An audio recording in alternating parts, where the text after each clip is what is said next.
ಕೋಲಾರ ಜಿಲ್ಲೆಯ ಮುಳಬಾಗಿಲಿನಲ್ಲಿರುವ ವಿರೂಪಾಕ್ಷ ದೇವಾಲಯವು 14ನೇ ಶತಮಾನದಲ್ಲಿ ವಿಜಯನಗರದ ಇಮ್ಮಡಿ ದೇವರಾಯನ ಆಳ್ವಿಕೆಯಲ್ಲಿ ಲಕ್ಕಣ್ಣ ದಂಡೇಶನಿಂದ ನಿರ್ಮಿಸಲ್ಪಟ್ಟ ದ್ರಾವಿಡ ಶೈಲಿಯ ಪುರಾತನ ಶಿವ ದೇವಾಲಯವಾಗಿದೆ. ಈ ದೇವಾಲಯವು ಅತಿ ಮಹರ್ಷಿ ಸ್ಥಾಪಿಸಿದ ಆತ್ಮಲಿಂಗವನ್ನು ಹೊಂದಿದ್ದು, ಇದು ದಿನಕ್ಕೆ 3 ಬಾರಿ ಬಣ್ಣ ಬದಲಿಸುವ ವಿಶೇಷತೆಯನ್ನು ಹೊಂದಿದೆ.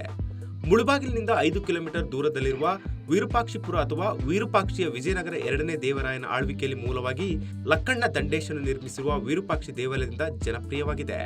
ದೇವಾಲಯವು ವಿಶಾಲವಾದ ಹೊರ ಮತ್ತು ಒಳ ಪ್ರಕಾರಗಳನ್ನು ಹಾಗೂ 3 ಪ್ರವೇಶ ದ್ವಾರಗಳನ್ನು ಹೊಂದಿದೆ. ಇದು ಕೋಲಾರ ಜಿಲ್ಲೆಯ ಮುಳಬಾಗಿಲು ತಾಲೂಕಿನಲ್ಲಿ ಇರತಕ್ಕಂತಹ ಐತಿಹಾಸಿಕ ದೇವಾಲಯ ಇದಾಗಿದೆ.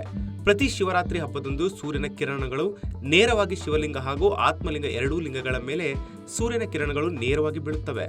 ಬೆಂಗಳೂರು, ಕೋಲಾರ, ತಿರುಪತಿ, ಚಿತ್ತೂರು, ಪುಂಗನೂರು ಹಾಗೂ ರಾಜ್ಯದಾದ್ಯಂತ ಭಕ್ತಾದಿಗಳು ಬಂದು ತಮ್ಮ ಹರಕೆಯನ್ನು ಈಡೇರಿಸಿಕೊಳ್ಳುತ್ತಾರೆ. ಮುಂಭಾಗದಲ್ಲಿ ಎತ್ತರವಾದ ಪ್ರವೇಶ ದ್ವಾರದ ಮೇಲೆ ರಾಯಗೋಪುರವಿದ್ದು, ಮುಖ್ಯ ದೇವಾಲಯದಲ್ಲಿ ಚೌರಸವಾದ ದ್ರಾವಿಡ ಶೈಲಿಯ ಗರ್ಭಗೃಹ, 2 ಅರ್ಧ ಮಂಟಪಗಳು, ಆಯತಾಕಾರದ ವಿಶಾಲವಾದ ನವರಂಗ ಹಾಗೂ ಹೈತಾಕಾರದ ಬಹುಸ್ತಂಭಗಳಿಂದ ಅಲಂಕೃತವಾಗಿರುವ ಮುಖ ಮಂಟಪಗಳು ಕಂಡುಬರುತ್ತದೆ. ಇಡೀ ಭಾರತ ದೇಶದಲ್ಲಿ ಆತ್ಮಲಿಂಗ ವಿರೂಪಾಕ್ಷ ದೇವಸ್ಥಾನದಲ್ಲಿ ಇರುವುದು ಇಲ್ಲಿ ವಿಶೇಷವಾಗಿದೆ.